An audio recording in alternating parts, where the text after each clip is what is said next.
Magandang araw mga bata! Ating tatalakayin sa Makabansa 3, Quarter 2, Week 1, Day 3, ang paglalarawan sa sariling kapaligiran. Before we begin, please don't forget to like, share, and subscribe. Thank you! Mga layunin. Pagkatapos ng aralin, ang mga mag-aaral ay inaasahang na ilalarawan ang sariling kapaligiran at natutukoy ang kaugnayan ng kapaligiran at kultura ng kinabibilangang bayan, lungsod, lalawigan o rehiyon. Panimulang gawain.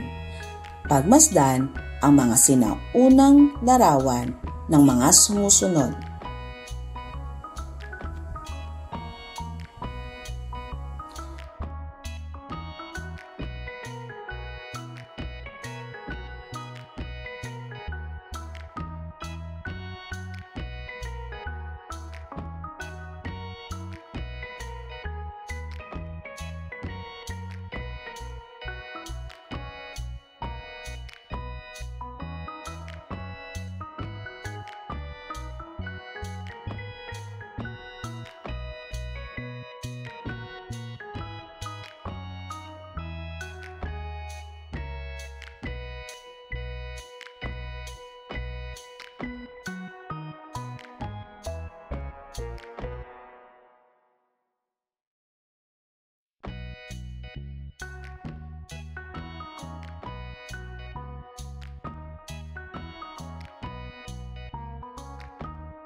Matapos pagmasdan ng mga larawan, sagutin ang pamprosesong tanong.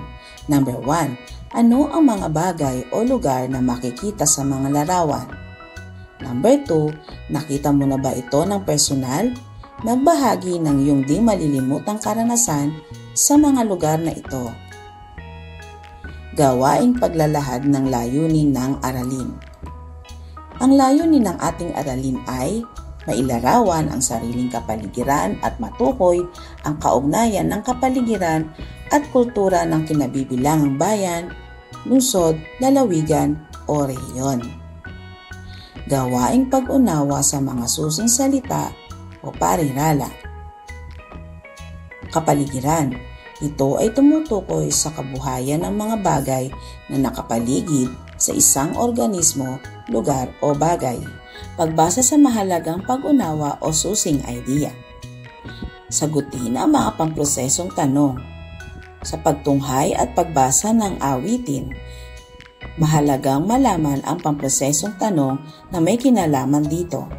Number 1. Ano ang napansin mong pagkakatulad at pagkakaiba ng dalawang larawan? Number 2. Alin sa dalawang larawan ang mas gusto mo at bakit?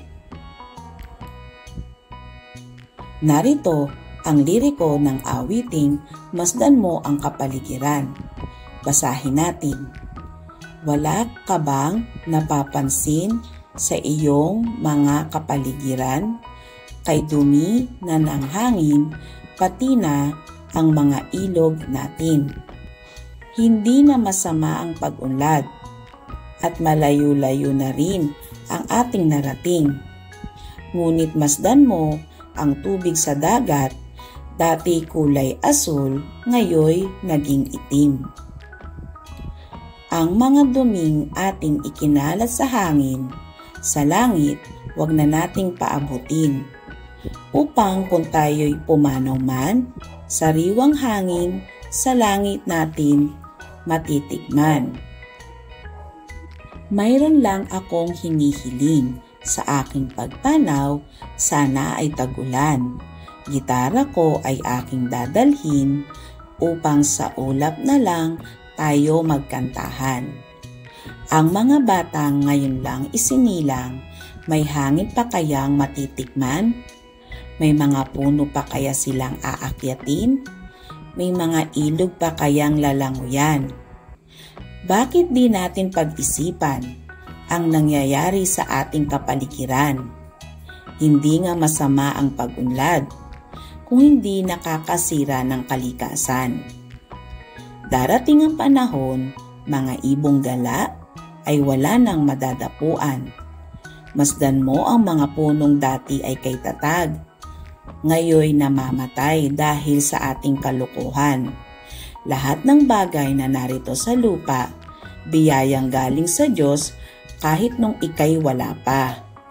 Ingatan natin at huwag nang sirain pa, pagkat pag kanyang binawi, tayo'y mawawala na. Mayroon lang akong hinihiling. Sa aking pagpanaw, sana ay tag-ulan. Gitara ko ay aking dadalhin upang sa ulap na lang tayo magkantahan. Sagutin ang mga sumusunod na tanong. Number 1. Ano ang tema ng awitin?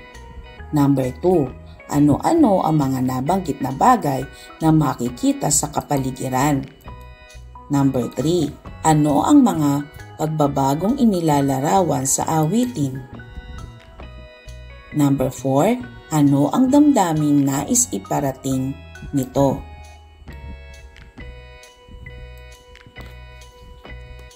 Pagpapaunlad ng kaalaman at kasanayan sa mahalagang pag-unawa o susing idea.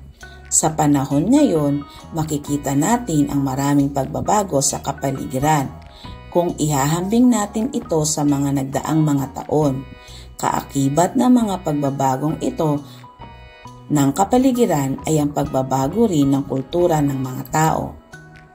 Isang halimbawa nito ay ang pagiging isang highly urbanized city ng Pasig. Sa mga nagdaang panahon, ang pamumuhay rito ay pangingisda at pagsasaka. Subalit dahil sa modernisasyon, wala na halos lupaing masasaka sa lungsod at mangilan-ngilan na lamang ang nangingisda dahil madumi na ang ilog. Isa pang pagbabago sa kultura ay ang mga estrukturang makikita sa lungsod. Ilang tradisyonal na bahay na makikita ay bahay na bato. Subalit, dahil sa pagbabago ng panahon, karamihan na ay mga skyscraper o nagtataas ang gusali ang makikita. Ilan lamang ito sa mga halimbawa kung paano maipakikita ang ugnayan ng kapaligiran sa ating kultura. Pagpapalalim ng kaalaman at kasanayan. Kagaya ng nalaman natin, magkaugnay ang kapaligiran at ang ating kultura. Narito pa ang ilan sa mga kaugnayan ng dalawa. Ang kapaligiran bilang tagapagsalaysay. Ang bawat puno, ilog, bundok at bato ay may sariling kwento. Maaring ito ay tungkol sa kung paano ito nabuo, kung paano ito nakatulong sa mga nakaraang henerasyon, o kung paano ito naapektuhan ng mga pagbabago sa panahon. Ang kapaligiran bilang tagapagsalaysay. Sa pamamagitan ng pag-aaral at pag-unawa sa mga kwentong ito, mas mapahalagahan natin ang ating kapaligiran at ang kahalagahan ng pangangalaga nito. Halimbawa, ang mga ibatan ng Batanes, ang mga tradisyonal na bahay na bato ay itinayo upang mapaglabanan ang malalakas na bagyo, yamang kilala ang lugar sa kanyang madalas na daanan ng bagyo at malakas na hangin. Ang pagsasaka at pangingisda ang pangunahing hanap buhay rito na may malapit na kaugnayan sa kanilang kapaligiran. Ang mga tradisyonal na paraan ng pagtatanim at paghuli ng isda ay mga kasanayang naimpluwensyahan rin ng kanilang kapaligiran.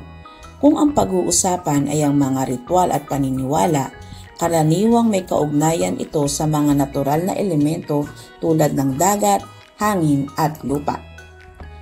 May mga salita o parirala din na nauugnay sa kanilang kapaligiran na nagpapakita ng kaugnayan nito sa kanilang sining at komunikasyon.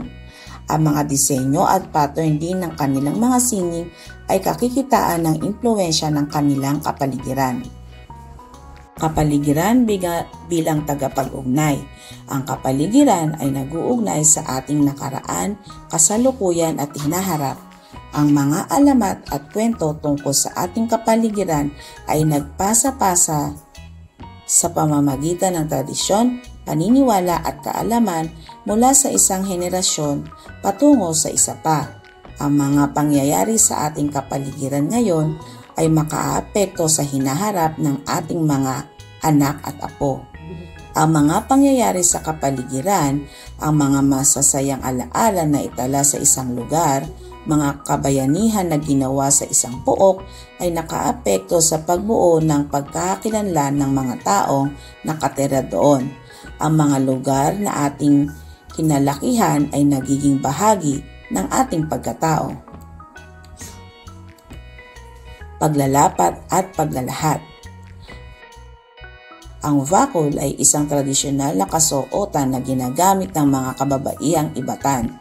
Ito ay gawa sa hibla ng dahon ng palm tree at ginagamit upang protektahan ang ulo at likod mula sa ulan at araw.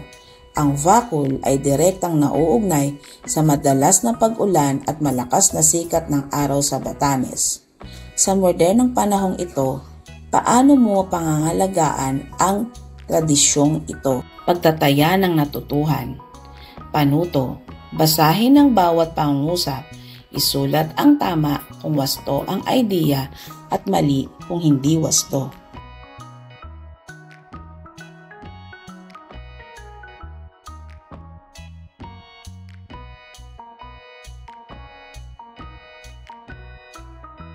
Narito ang mga tumpak na kasagutan.